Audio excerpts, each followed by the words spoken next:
Ganesha FM 88.8 இன் பாட்காஸ்டுக்கு உங்களை அன்புடன் வரவேற்கிறோம். இன்னைக்கு நம்ம கூட நம்மளுடைய இரண்டாவது எபிசோட்காக டாக்டர் கிரிசல்டா ரங்கசாமி அவர்கள் இணைஞ்சிருக்கிறாங்க. இவங்க யாரு அப்படின்னா, Vinayaka mission research foundation deemed to be யூனிவர்சிட்டியின் dean for corporate social responsibility. இவங்க அதோட மட்டும் இல்ல, 64 years of collegiate experience and eminent educator. இன்னைக்கு நாம அவங்க கிட்ட எதை பத்தி பேச போறோம் அப்படின்னா, கதைகள் பத்தி பேச போறோம். எப்படி வந்து ஒரு இன்னைக்கு இருக்கிற வாழ்க்கை முறைக்கு இந்த ஹிஸ்டரி ரொம்ப இம்பார்ட்டன்ட், பிகாஸ் ஹிஸ்டரி ரிப்பீட்ஸ் அப்படின்னு சொல்லுவாங்களோ, அதே மாதிரி இந்த கதைகள் மூலியமா தான் நம்ம வந்து நிறைய விஷயங்களை கத்துக்க முடியும். ஸோ அப்படி இன்னைக்கு மேம் கிட்ட என்ன மாதிரியான விஷயங்கள்லாம் கேட்டு தெரிஞ்சுக்க போறோன்றதை தெரிஞ்சுக்கலாம். மேம் வணக்கம். வணக்கம். எப்படி இருக்கீங்க? நல்லா இருக்கிறேன். ரொம்ப சந்தோஷமாக ஆனந்தமாக வந்து இந்த ரெக்கார்டிங்க்கு, ஏன்னா நான் எனக்கு தெரிந்ததை எல்லாரோடைய பகிர்ந்துக்கணும்னு ஆசைப்படுறேன். அப்புறம் வந்து நான் வந்து என்னுடைய பேசிக் சப்ஜெக்ட் வந்து பாட்னி. நான் பிஎஸ்சி பாட்னி பண்ணேன். அப்புறம் பிரசிடென்சி காலேஜில் எம்எஸ்சி பாட்னி பண்ணேன். ஸோ என்னுடைய பேசிக் சப்ஜெக்ட் இஸ் பாட்னி, அதாவது தாவரவியல், செடி கொடிகள் எல்லாம் பற்றி படிக்கிறது. அப்புறம் இப்போ ட்ரெண்ட் ரொம்ப மாறுறதுனால, ஏன்னா அந்த காலத்தில் இந்த நுண்ணுயிர்கள்னு சொல்கிற மைக்ரோப்ஸ் வந்து இந்த தாவர இயலோடு அது வந்ததே இல்லை. அதனால் கொஞ்சம் கொஞ்சமாக அதை பற்றியும் தொழில்நுட்பங்களும் படித்ததுனால நாங்கள் வந்து பிளான்ட் பயாலஜி, பிளான்ட் பயோடெக்னாலஜின்னு மாறினோம். பட் நான் படித்தது, எக்ஸாம் எழுதுனது எல்லாமே தாவரங்களை பற்றி தான். அதனால் நான் சில தாவரங்கள் ரொம்ப இன்ட்ரெஸ்டிங்காக இருக்கும். அது வந்து பொதுவாக நிறைய பேருக்கு தெரியாது. அப்போ இந்த எஃப்எம் ரேடியோ வழியாக சில விஷயங்களை பற்றி நான் பேசலாம், பகிர்ந்துக்கிடலான்னு நினைக்கிறேன். ஆனால் அது கண்டிப்பாக உங்களுக்கு இன்ட்ரெஸ்டிங்காகவும் இருக்கும், ஆச்சரியமாகவும் இருக்கும். ஏன்னா உங்களோடயே வாழ்ந்து வர்ற தாவரங்கள் தான், ஆனால் நீங்கள் நினச்சி பார்த்துருக்க மாட்டீங்க.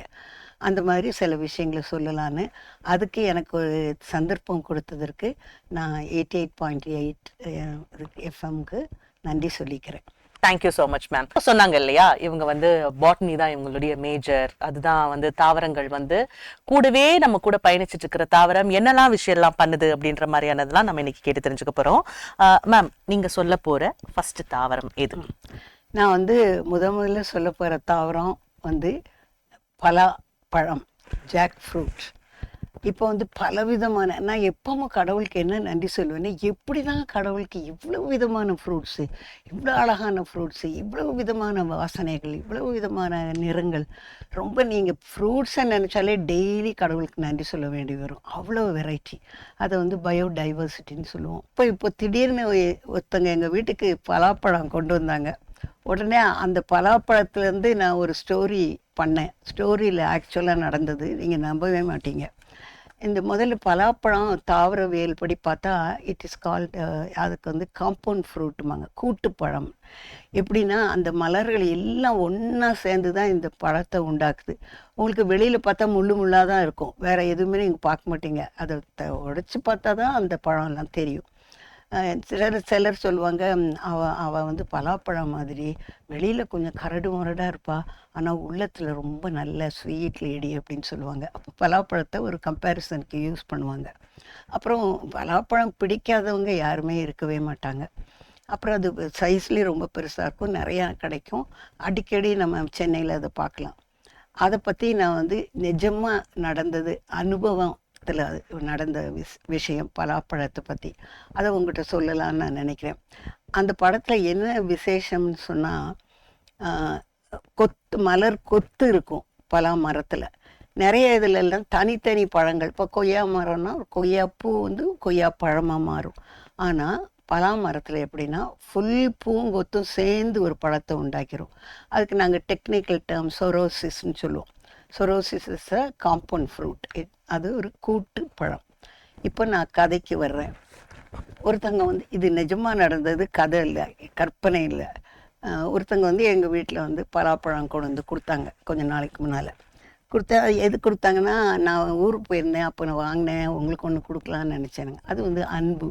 எப்படின்னா, நான் அந்த ஒவ்வொரு செயலுக்கும் ஒரு கான்செப்ட் நான் கண்டுபிடிச்சி சொல்கிறேன். அதுதான் இந்த கதை உருவானது. அப்போ அவங்களுக்கும் எல்லாருக்கும் தானே பலாப்பழம் பிடிக்கும், ஒன்று வாங்குறது 2 வாங்குவோம், அவங்களுக்கு ஒன்று கொடுப்போன்னு. அது வந்து அவங்களுடைய அன்பை காட்டுது.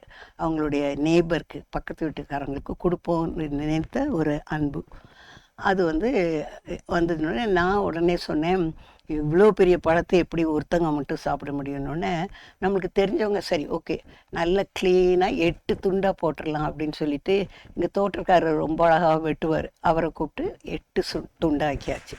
இப்போ இந்த 8 பழத்துண்டுகளினுடைய கதையை தான் நான் உங்களுக்கு சொல்ல போகிறேன். இப்போ வந்து முதல்ல வந்து ஏன் 8 துண்டு போடணுன்னா, அப்பா நம்மளுக்கு தெரிஞ்சவங்க நிறைய பேர் இருக்காங்க, எல்லாருக்கும் ஒரு பீஸ் கொடுத்துருவோம், எப்படியும் 1 10 12 இருக்கும் அப்படின்னு சொல்லி. அப்போ வந்து அதை ஷேர் பண்ணணுங்கிற அந்த தாட் எனக்கு இருந்தது. இப்போ ரொம்ப சந்தோஷமாக இருந்தது. ஏன்னா அவ்வளோ பழத்தையும் நம்ம சாப்பிட முடியாது. அதே சமயம் நம்ம கொடுக்கும்போது சந்தோஷமாக இருக்கும்ல, அது வந்து பகிர்ந்து உண்ணல்ங்கிற பண்பு அது காட்டுச்சு. அதேமாரி நான் ஒவ்வொன்றுத்துக்கும் ஒரு பண்பை நான் உங்களுக்கு சொல்ல போகிறேன். அப்புறம் வந்து ஒரு பக்கத்து வீட்டில் ஒருத்தர் இருந்தார். அவர்கிட்ட வந்து பக்கத்து வீட்டில் தானே இருக்கிறாரு, அவருக்கு முதல்ல கொடுப்போம் அப்படின்னு கொடுத்தோடனே அவர் வந்து, ஐயோ பலாப்பழமா மேடம் கொண்டு வந்தீங்க, அதை நாங்கள் சாப்பிடவே மாட்டோம், ஏன்னா பலாப்பழம் சாப்பிட்டா உறவு முறிஞ்சிடும். எனக்கு அப்படி திகிலாக இருந்தது. இதுதான் மூட நம்பிக்கைன்னு சொல்கிறது. பலாப்பழம் ஒரு கடையிலேருந்து வாங்கி கொண்டு வந்து கொடுக்குறோம், அதில் எப்படி ஒரு உறவு முறிஞ்சிரும்? அப்போ நான் மனசுக்குள்ளே நினச்சிட்டேன், இந்த பழத்தில் தான் ஒரு உறவு நின்றுட்டு இருக்குது போலன்ட்டு. அப்போ ரொம்ப மனசு கஷ்டமாக இருந்தது. அதுக்குள்ளே எங்கள் பாட்டி சொன்னாங்க, நான் தான் அந்த ஆளுக்கு கொடுக்காதுன்னு சொன்னேனே, ஏதாவது விதண்டாவாதமாக தானே பேசுவார், எதுக்கு நீ கொடுத்தேன்னு. சரி ஓகே பரவாயில்ல, இன்னும் 7 துண்டு இருக்குல்ல, அவர் வாங்க மாட்டேன்ட்டார். நான் சரி கொண்டு வந்துட்டேன் வீட்டுக்கு. பக்கத்து வீட்டில் ஒரு லேடி உண்டு, அவங்க ரொம்ப ஃப்ரெண்ட்லியாக இருப்பாங்க. அவங்க என்னை பார்த்தோன்னே சொன்னாங்க, உங்கள் வீட்டிலேருந்து பலாப்பழ வாசனை வந்தது அப்படின்னாங்க. உடனே நான் சொன்னேன், கண்டிப்பாக உங்களுக்கு கொடுப்போம், அப்படி கொடுக்காம இருப்பேனான்னு. சந்தோஷமாக அதை அவங்க ஏற்றுக்கிட்டாங்க அந்த பழத்தை. அது வந்து எப்படின்னா, நீங்கள் கொடுப்பீங்கள்ல, வாசனை வந்தோடனே நினச்சேன்னொன்னே அது ஒரு உரிமையை காட்டுச்சு. அப்போ சந்தோஷமாக இருந்தது. ஏன்னா அவங்க எதிர்பார்ப்பு எப்படி இருந்துச்சுன்னா, நம்மளுக்கு கட்டாயம் கொடுப்பாங்க, அது ஒரு உரிமையோடு சொன்னாங்க. அது எனக்கு ரொம்ப பிடிச்சிருந்துச்சு. அதுக்கப்புறம் எதிர் வீட்டில் வந்து ஒரு அரசு அதிகாரி இருக்கிறாரு. நமக்கு பாரபட்சம் இல்லை, 8 துண்டையும் நான் கட்டாயம் கொடுக்கணும். உடனே அவர் வீட்டுக்கு போனோடனே, மேடம் இது எந்த ஊர்லேருந்து வாங்கினீங்க? நாங்கள் வாங்கலைங்க, ஆலங்குடின்னு ஒரு ஊருக்கு போயிருந்தாங்க எங்கள் ரிலேட்டிவ்ஸு. ஐயோ ஆலங்குடி பழமாக நாங்கள் சாப்பிடவே மாட்டோம், பன்ருட்டி பழம் மட்டும்தான் சாப்பிடுவோன்னாரு. எனக்கு அப்படி திமிராக பேசுகிறாரு அப்படின்னு நான் நினச்சேன். இது பாருங்க, பழத்தில் சொல்லாமல் இருந்தால் அவர் சாப்பிட்ருப்பார்ல, அவர் கேட்டதுனால நான் உண்மையை சொன்னேன். அது என்னமோ ஆலங்குடி பழத்தில் என்ன விஷம் இருக்குன்னு நினச்சார் போல். ஐயோ நாங்களாம் பன்ருட்டி பழம் தான் சாப்பிடுவோம் அப்படின்னாரு. அப்போ அவர் திமிர்னு நான் கன்க்ளூட் பண்ணேன். அப்புறம் நாங்கள் ஃபஸ்ட் ஃப்ளோரில் இருக்கோம், கீழே கிரவுண்ட் ஃப்ளோரில் ஒரு ஃபேமிலி இருந்தாங்க. உடனே அவங்களுக்கு கொண்டு போய், மேடம் எங்கள் வீட்டில் ஒரு பலாப்பழம் வாங்கினோம், அதை கட் பண்ணோம், உங்களுக்கும் ஒரு பீஸ் கொண்டு வந்தேன்னு. அப்போ ரொம்ப சந்தோஷம், இறைவனுக்கு நன்றின்னாங்க. அப்போ அது ஒரு கடவுள் பக்தி உள்ள குடும்பம்னு கன்க்ளூட் பண்ணேன். மனசுக்கு ரொம்ப சந்தோஷமாக இருந்தது.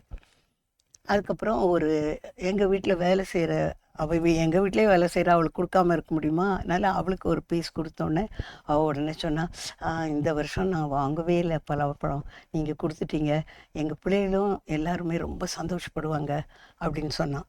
அப்போ அது வந்து அவளுடைய ஏழ்மையை காட்டின மாதிரி இருந்துச்சு. ஏன்னா பலாப்பழம் விற்கிது எல்லா இடத்துலையும், கொஞ்சம் காஸ்ட்லியாக இருக்கும். சரி நம்ம பிள்ளைகளுக்கு பலாப்பழம் எங்கே வாங்க போகிறோம்னு நினச்சிருந்துருப்பா. உடனே அவள் ரொம்ப சந்தோஷமாக அதை ஏற்றுக்கிட்டு, ரொம்ப தேங்க்ஸுங்க அப்படின்னு சொன்னான். அப்போ அவள் சொல்லும்போது எனக்கு ரொம்ப சந்தோஷமாக இருந்தது.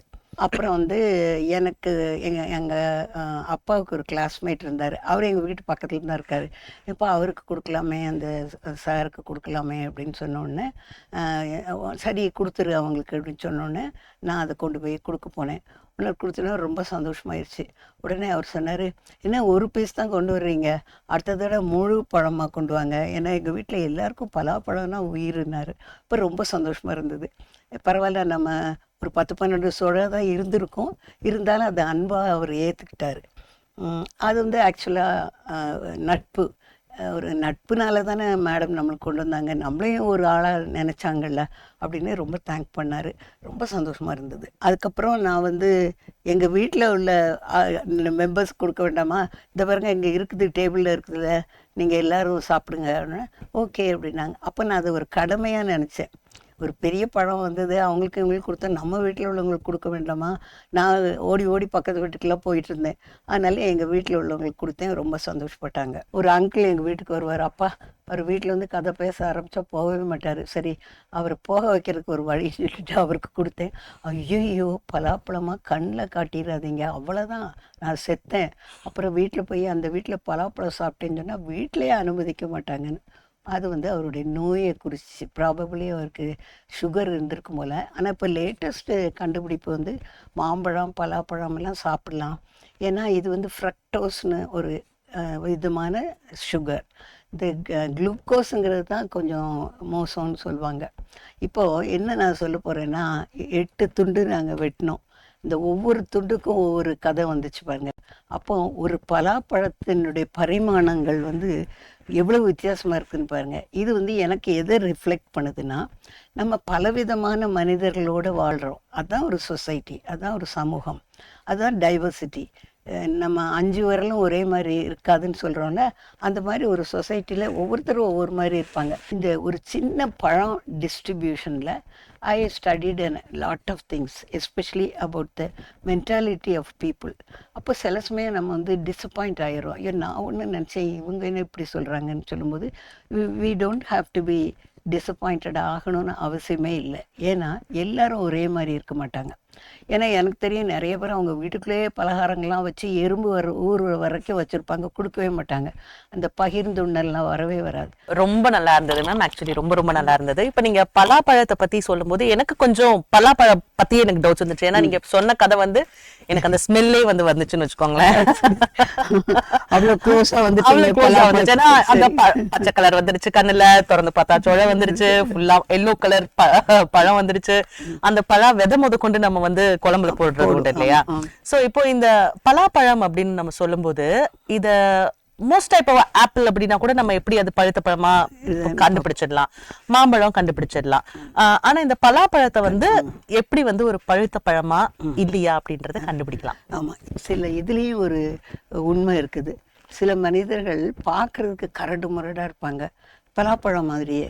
ஆனால் நீங்கள் அவங்களோட க்ளோஸாக பழகும்போது தான் தெரியும் ஏன் அவங்க இந்த செயலை செய்தாங்க, இதனால என்ன நடந்தது அப்படின்னு நினைக்கும்போது, அடடா இவரை பற்றி தப்பாக நினச்சிட்டோமே அப்படின்னு நம்ம நினைப்போம். அதுதான் பலாப்பழம் தன்மை. அப்புறம் மற்றதெல்லாம் பழமாக இருக்கா காயாக இருக்கா நமக்கு வெளிப்படையாக கண்டுபிடிச்சிடலாம். ஆனால் பலாப்பழத்தை கண்டுபிடிக்க முடியாது. இப்போ நீங்கள் ஒரு கேள்வி கேட்டீங்க, அது எப்படி பழுத்ததா இல்லையான்னு எப்படி கண்டுபிடிப்பீங்கன்னு. அது வந்து நமக்கு அவ்வளோவா தெரியாது. ஆனால் அந்த பலாப்பழம் விற்கிறவங்க ஸ்மெல் பார்ப்பாங்க. பார்த்துட்டு என்ன பண்ணுவாங்கன்னா, இது நல்லதாக கொடுங்க, இன்றைக்கே சாப்பிடணும், இன்றைக்கி சாப்பிட போகிறீங்களா 2 நாள் கழித்து சாப்பிட போகிறீங்களான்னு அந்த கடைக்காரனை கேட்பான். அப்போ நம்ம சொன்னோன்னா அவனுக்கு அந்த ஸ்மெல்லை வச்சு கண்டுபிடிச்சிட்டு என்ன பண்ணுவான்னா, ஒரு ஓரத்தில் ஒரு வட்டமாக ஒரு பள்ளம் உண்டாக்கி அதுலேருந்து ஒன்று எடுத்து காட்டிடுவான். ஏன்னா அவங்க இந்த ட்ரேட் சீக்ரெட் மாதிரி இது. அந்த பலாப்பழம் விற்கிறவங்களுக்கு தான் அது பழுத்ததா இல்லையா அல்லது கெட்டு போயிருக்கா, நல்ல ருசியாக எப்படி இருக்கும் அப்படின்னு அவங்களுக்கு தான் கண்டுபிடிக்க தெரியும். இப்போ வந்து ஆக்சுவலி நான் அந்த காய்கடையில இருக்கிற பலாப்பழத்துக்கு தான் போக போறேன். ஏன்னா இந்த திருநெல்வேலி பக்கம் நாகர்கோயில் கேரளா சைட்ல எல்லாம் பாத்தீங்கன்னா இந்த பலா காயில வந்து கூட்டு வைப்பாங்க. ஆமா, சக்கை, அதுல வந்து கூட்டு பொரியல் தேங்காய் போட்டு. ஏன்னா ஆமா, அது சின்னதா இருக்கும், சில சமயம் கீழே விழுந்துரும். ஆனா எப்பவும் பலாப்பழம் நல்லா வரணும்னு வெயிட் பண்ணுவாங்க. அதுல வேர் பக்கம் இருக்கிறது ரொம்ப வேர் பலான்னு ரொம்ப நல்லா இருக்குன்னு சொல்லுவாங்க. ஆனால் சில சமயம் கீழே விழுந்துடும், சில சமயம் வெட்டவும் செய்வாங்க. ஏன்னா அது பழம் உண்டாகிறதுக்கு முன்னால் அந்த மலர்கள் அதுக்கு நமக்கு கண்ணு தெரியாது. நம்ம மலர்னால் என்ன நினைப்போம், 5-6 பெட்டல்ஸ் மாதிரி இருக்கணும், கலர்ஃபுல்லாக இருக்கணும், அப்படி அந்த மாதிரிலாம் இல்லை, கிடையாது. ஆனால் அதுலேயும் மலர்லேயும் மலர் இதழ்கள் இருக்குது, அது நம்ம பார்க்க முடியாது. ஆனால் அந்த மலர் இதழ்கள்னால் ஒன்றா இருக்கும், கூட்டாக இருக்கும். அதனால தான் அப்படியே அது பழமாகும். அதனால தான் பலாப்பழம் நம்ம விதை உள்ளே இருக்கும், ஆனால் வெளியில் ஒரு பேக் மாதிரி இருக்கும். ஸோ அந்த பேக் தான் பெரியான்னு சொல்கிற மலர். அப்புறம் நான் இப்போ தான் சொன்னேன், டாக்டர்ஸ் வந்து சுகர் பேஷண்ட்ஸ் கூட சாப்பிட்லான்றாங்க. ஏன்னா அது வந்து கெட்ட சுகர் இல்லை, நல்லது தான். அப்புறம் வந்து அந்த காயாக இருக்கிற பருவத்தில் வந்து அதில் நிறைய ப்ரோட்டீன்ஸும் என்சைம்ஸும் இருக்குது, நொதிகளும். அதனால் அதை கூட்டு வச்சு சாப்பிடும்போது அந்த பலன்கள் நமக்கு கிடைக்கும். அதுக்கப்புறம் பலாப்பழத்துக்கே சொல்லுவாங்க, கொஞ்சம் வயிற்று வலி வந்த மாதிரி இருக்கும், ஏன்னா ஆசாசியாக நிறைய சாப்பிட்ருவாங்க. அதுக்கு மருந்தே அந்த கொட்டையை வந்து கொட்டையை வந்து அவங்க கடித்து சாப்பிட்றணும். ஏன்னா அதில் ஒரு என்சைம் இருக்குது, அது ஜீரண சக்திக்கு உதவும். யாரை கேட்டாலும் அதை சொல்லுவாங்க. பலாப்பழம் சாப்பிட்டு வயிற்று வலி வந்துச்சுன்னா அந்த பலா கொட்டையை சாப்பிட்ருங்க. அதுக்கப்புறம் அந்த கொட்டையை கூட நம்ம வீணாக்க மாட்டோம், குழம்புல போடுவோம், கட் பண்ணி போடுவோம். அது வந்து என்னென்னா அதில் ஸ்டார்ச் நிறையா இருக்கும். அப்புறம் ஃப்ரெஷ் ஃப்ரூட்டில் உள்ள விதைகளுக்கு ரொம்ப உணவு சத்துக்கள் அதிகம் இருக்குது அப்படின்னு சொல்கிறாங்க. ஆமா, இன்னொரு கேள்வியும் கூட வச்சிருக்கேன். அது என்ன அப்படின்னா, இப்போ நீங்க கதை சொல்லும் போது இந்த ஊர் பழமா இல்ல நாங்க பன்ருட்டி பழம் மட்டும்தான் சாப்பிடுவோம்னு, அது என்ன நம்ம ஊர்ல பன்ருட்டிக்கு ஸ்பெஷல் இருக்கு? அது எப்படின்னா காலாகாலமாக ஒவ்வொரு ஊர்லேயும் ஒரு தொழில். இப்போ வந்து திண்டுக்கல்னா மலைப்பழம்பாங்க. அதே மாதிரி ஒவ்வொரு ஊர்லேயும் ஒவ்வொரு பழத்தை ரொம்ப சொல்லுவாங்க. ஏன்னா தொன்று தொட்டு அந்த காலத்துலேருந்தே அவங்க வந்து இதைத்தான் விவசாயம் பண்ணிட்டு வந்திருப்பாங்க. அதனால அது எவ்வளோ நாள் பழமாகும், என்ன பூச்சி வரும், என்ன மருந்து அடிக்கலாம், எத்தனை நாளில் அறுவடை செய்யலாங்கிறது அந்த ஊரில் அந்த விவசாயம் பண்ணுறவங்களுக்கு தான் தெரியும். அதனால என்ன ஆகுதுன்னா நல்ல நல்ல பழத்துலேருந்து கொட்டைகளை எடுத்து அடுத்த மரம் வளர்ப்பாங்க. அது நல்லதாக அதே மாதிரி நல்லா வரணும்னு. அந்த டெக்னிக் எல்லாமே அந்த பலாப்பழம் வியாபாரம் பண்ணுறவங்களுக்கு தான் தெரியும். ஆனால் அவங்களுக்கு 1000-2000 காய்கள் வரும், அது அவ்வளவும் அவங்க வச்சிட்ருக்க முடியாது. அதனால அந்த பன்ருட்டி ஊர்லேருந்து அது பல ஊர்களுக்கு டிஸ்ட்ரிபியூட் பண்ணுவாங்க. அது வந்து காய்கறி கடைகள்லாம் வரும். இப்போ இந்த பழமுதிர் சோலையெல்லாம் இருக்குல்ல, அதிலெல்லாம் வரும், அதை வாங்கலாம். அதனால் எவ்ரி டைம் பன்ருட்டிக்கு ஓடி ஓடி போய் வாங்க முடியாது. அதனால் நம்மளுக்கு வந்து அது ஒரு ஸ்லோகன் மாதிரி ஆயிடுச்சு. பாட்டில் எல்லாம் பன்ருட்டி பலாப்பழமே அப்படிலாம் சொல்லுவாங்க. So that means it's the best. Of course இப்போ நிறைய வீட்டில் கூட நான் பார்த்துருக்கேன், நல்லா தான் இருக்கும். வீட்டில் சில வீடுகளில் அந்த காலத்துலேயே வச்சுருந்துருப்பாங்க, அல்லது இது ஒரு கொட்டை தானாகவே முளைச்சிருக்கும், அதுவும் நல்லதாக இருக்கும். பட் அது பன்ருட்டியில் உள்ள பழத்துக்கு ஈக்குவலண்ட்டாக வராது. ஏன்னா அதை வளர்த்தவங்க அதுக்கேற்ற உரம், எவ்வளோ நாள் தண்ணி ஊற்றணும், எப்போ அதை ஹார்வெஸ்ட் பண்ணணும், அந்த டெக்னிக்லாம் தெரிஞ்சிருக்கும். அது வந்து மற்றவங்களுக்கு தெரியாது. அதனால் பன்ருட்டினா பலாப்பழம். இப்போ இந்த பலாப்பழம் எப்படி மேம், எந்த மாதிரியான சூழ்நிலையிலையும் வளருமா? பொதுவாக கிளாஸிஃபிகேஷன் வகைப்பாட்டியல் படி பார்த்தா ட்ராபிக்கல் பிளான்ட். ஏன்னா நம்ம இந்தியாவில் எத்தனையோ இடத்துல பலாப்பழம் இருக்குது. அது மாதிரி இப்போ அமெரிக்கா, யூரோப் கண்ட்ரீஸ்லாம் கிடையாது. ஏன்னா அதுக்கு ரொம்ப குளிர் தேவையே இல்லை. அப்புறம் அந்த பழம் நல்லா உண்டான பிறகு வெயில் இருந்தால் தான் இட் வில் பிகம் ஃப்ரூட், பழமாக மாறும். அதனால் அதுக்கு வந்து பொதுவாக அதனுடைய குணம் வந்து ட்ராபிக்ஸில் தான் இருக்கும், நாட் இன் டெம்பரேட் ரீஜன்ஸ். ஆனால் வழி வழியாக மனுஷன் இந்த பலாப்பழத்தை திங்கிறதுனால அவன் நிறைய இடங்களில் அதை ப்ராப்பகேண்டா பண்ணணும்னு நினைக்கிறான். நிறைய இடங்களில் அதனுடைய சீதோஷ்ணம் வந்து ரொம்ப ஒன்றும் ஸ்ட்ரிக்ட் கிடையாது, எங்கே போட்டாலும் அது வளரும். பட் நல்லா வளர்ந்து நல்ல பலன்கள் கொடுக்கறது ட்ராபிக்ஸில் தான். ஏன்னா அதுக்கு வெயில் கண்டிப்பாக வேணும். அது வந்து வெஸ்டர்ன் கண்ட்ரீஸில் இல்லாதனால அங்கே பலாப்பழம் ஃபெமிலியரே கிடையாது. ஆனால் இதுக்கு ஒரு கசின்னு ஒன்று சொல்லுவாங்க, அது வந்து டுரியன்னு ஒரு ஃப்ரூட் சொல்லுவாங்க. அப்பப்போ கன்றாவி. அந்த காலத்தில் பிளெயினில் பலாப்பழமும் கொண்டு போகக்கூடாது, டுரியனும் கொண்டு போகக்கூடாது, because nobody likes the smell. ஆனால் பலாப்பழத்துக்கு ஈடு ராஜ கம்பீரமான பழம்னு சொல்லலாம். ஆக்சுவலி பாத்தீங்கன்னா இந்த கர்நாடிக் மியூசிக்ல வந்து மும்மூர்த்திகள் இருப்பாங்க, தியாகராஜ சுவாமிகள், ஷியாமா சாஸ்திரி, முத்துசுவாமி தீட்சிதர்.